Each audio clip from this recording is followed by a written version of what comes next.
Allah Teala Quranda bizləri təfəkkürə dəvət eləyir. Allah Rəsulü mübarək kəlamlarında imamlar bizləri təfəkkürə dəvət eləyirlər. Hətta bir çox hədislər var ki, bir saatın təfəkkürü məsələn 100 ilin ibadətindən üstündür, 70 ilin ibadətindən üstündür, çoxluğu çatdırır bunlar.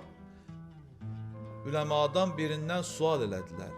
Hansı təfəkkürdür ki, məsələn bir an, bir saat təfəkkür eləyirsən, 100 ilin, 70 ilin ibadətindən üstündür. Hansı təfəkkürdür o? Cavab verdi ki, Həzrəti Hürrün, Hürr əleyhir-rəhmənin təfəkkürüdür. Ki, Aşura günündə bir neçə dəqiqə düşündü. Ondan sual eləyəndə ki, nə üçün bu haldasan? Dedi, özümü cəhənnəmlə cənnət arasında görürəm. And olsun Allaha, heç vaxt cəhənnəmi seçmərəm. Atına hərəkət verib, Həzrətin huzuruna gəldi.